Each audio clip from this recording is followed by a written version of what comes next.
This universe was a strange one, where I found that I could run much faster and easier out on the asteroid, in spite of a bulky spacesuit. That was entertainment for a day or two, but we'd been stranded out here for 3 weeks by now. I began to see the wisdom in Sophia's words about conserving my energy. Oxygen and water would be depleted quicker if I exerted myself. My mind was beginning to slip a bit from the stress, judging by the wild, fragmented dreams I had. We ran the heating on the ship as low as possible to conserve the emergency power supply, which is why my teeth were chattering now.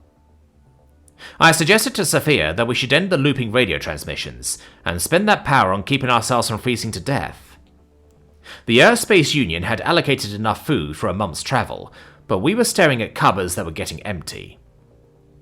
I had begun rationing the food 3 days ago, and could feel the hunger already creeping in. There was nothing to eat out here. When people get desperate enough, they'll eat inedible seat cushions or each other. The most basic of boundaries just break down. I'll step out into the vacuum before that happens. Maybe I should stop taking rations at all, if that's my out, so Sophia can have food for longer. But she'll never allow that. I placed a card down on the floor, as we busied ourselves with a round of Carnival Run. Clown. That juggler card? Poof. Neutralized. You had another clown?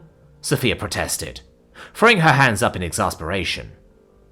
The juggler was supposed to force me to shuffle my cards and discard one at random. Bet. Anyhow, I just have to play my balloon animal instead. You had a balloon animal this whole time? That card could be changed into any role in the deck, and there was one in the whole collection. You tricked me into using my clown. Guilty as charged. You should see the look on your face, Preston. I guess if it becomes a serial killer, your tokens go to 0, and I... The wreckage of our ship suddenly rocked as if buffeted by a gust of wind. That had me on edge in an instant, and I abandoned the cars on the floor. There was no breeze in the vacuum of space, at least in our universe. I crawled to the windshield and turned my gaze upward before my jaw fell open. Sophia joined me a second later with a delighted gasp. She also saw the parallelepiped ship above us, which appeared to be scanning with us some sort of light. My first thought was that it was a tractor beam, but we were not sucked up to our mysterious onlookers. I could feel my throat locking. I was at a loss for what to do. Who the fuck was piloting that ship? The design was completely alien, and of course it was, in this haywire physics universe. The writing was made of bizarre scratches that were nothing like our languages, as if I didn't know at once this wasn't being flown by humans. Someone must have answered Sophia's calls for help, and that was terrifying. We were at these... We had no idea what they were. Their mercy. Like any good soldier, I tried to fall back on procedure. The first contact instructions had been drilled into my head. My partner was one step ahead of me, sending clicks counting upward in the hopes of communicating. That was when things got more peculiar. Every single function on the ship's computer came online, siphoning precious reserve power. Meanwhile, I saw data being downloaded without our consent. They weren't just probing us, they were trying to get into our systems, and were doing it at a concerningly quick pace. That seemed to be a hostile deed. I leapt into action and tried to shut down the systems. However, they remained online. I pulled out my Swiss Army knife and resigned myself to figure out what wires to cut. Sophia ran over to me, pushing me back from the console. "What are you doing?" she shouted at me. I pointed a finger toward the windshield. "What are they doing? They're going to have their hands on all of our data if you don't help me secure our proprietary..." "Calm down. Even if they're hostile, you cut the wires and then what? They land and remove the data manually? Just breathe." "These creatures got into our systems like nothing, and overrode our controls like nothing. They could trigger the self-destruct if they decipher the schematics." I pressed a hand to my head, unsure whether to abandon ship. She had a point. We could grab food and a tank of oxygen. But then what? We have 3D diagrams. It can't be that hard for them to glean that much, even if languages... Preston Carter. They also are our only hope of getting out of here alive. They haven't done anything to harm us. Maybe they're just curious. We're the aliens in their space. How do you think we would have reacted to a strange shipwreck that wasn't us right in our backyard? We'd want to know everything about them, and that's what's scary. I don't want to be a guinea pig for a mad scientist. They haven't answered your little number clicks. If they don't want to talk, then... Greetings. A stilted, inhuman voice chattered over the radio, stunning us both to silence. The hairs on my neck stood up. You are trespassing in Vaskar space. Your vessel is unknown. Your language is unknown. Furthermore, your ship schematics make no sense as a functioning apparatus. Identify yourselves at once. Sophia's mouth opened and closed several times before she turned a wide-eyed glance toward me. You were saying about them not wanting to talk? Wow, Preston. They were trying to learn our language. How the fuck can they even... I choked out. It sounds like a mechanical voice. They have a program and a procedure to handle this. We need to respond to them. Real intelligent life with ships that run on this universe's logic. This is so exciting. Get a camera out to record. We must document this. Slow down, Sophia. The scientist frowned at me, setting a handheld camera up on the dashboard herself after I failed to comply. How do you think they're going to react to us saying we flew through a fucking portal? Better than if we don't answer. The mechanized voice came through our radio once more. We can see you moving within your vessel. One of you appears to be holding a cutting instrument. We know your communicator was working from those clicks. Respond in some form, or we will be forced to assume you have hostile intent toward our people. Drop the knife, Sophia hissed at me, before scrambling over to the radio. Vaskar, we are, trying to figure out what to do. We're a scientific vessel from a planet called Earth. On behalf of humanity, I assure you that we come seeking peace and friendship, and bear no ill will.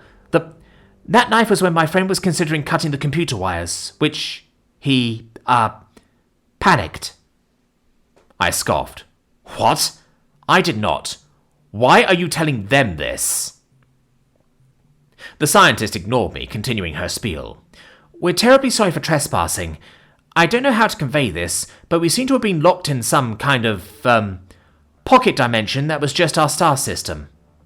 I don't know if you know anything about that.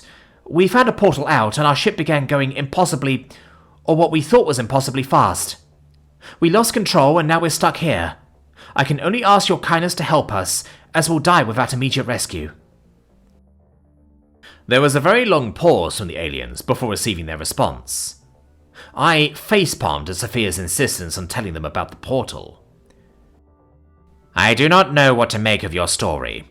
If this is true, a pocket dimension that small can only have been artificially created. We agree. I'm going to take it you aren't the ones involved with this. The Vaskar have no interdimensional capabilities. We are familiar with the ones who do, but we stay out of their way. They usually guard their breaches, the tunnels between planes. We didn't see any guards. We'd definitely like to know why they put us there.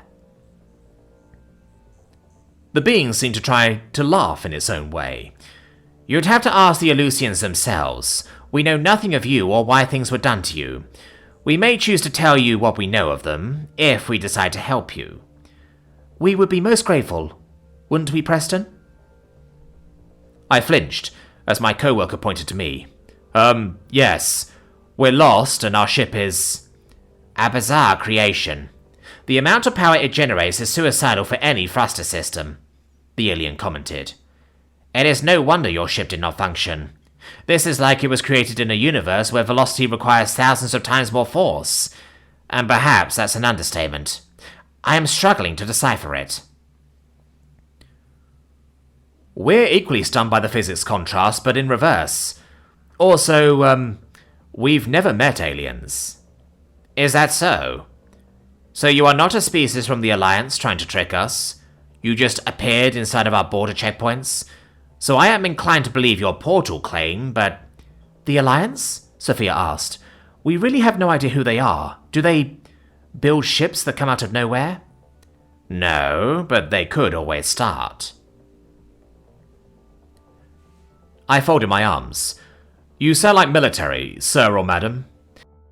I have no particular affinity for either characterization. It is not applicable to my species.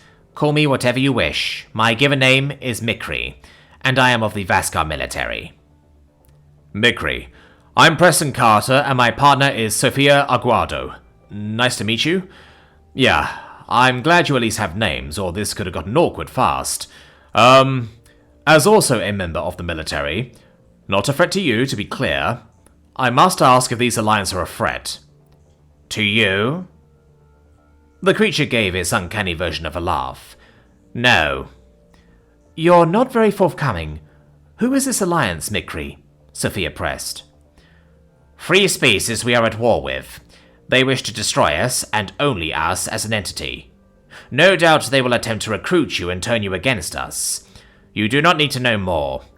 If we are to work together, you will respect our privacy. We do not share things as easily as your species seems to. Why do they want to destroy these Vaskar? Are the Alliance an evil entity, or have the Vaskar done something wicked against them? I'm lacking the details to decide who the threats are, if not all of them. Sophia hesitated, leaning over the console for a moment. We hope you'll come to trust humanity, but we won't pry. You don't have to share anything you don't wish to. And you will not nose into our business, in places where your attention is not permitted? The scientist narrowed her brown eyes at the strange question, but seemed to realize we needed their help, regardless of how suspicious Mikri sounded. We're your guests. You have my word that we'll do our best to respect your wishes.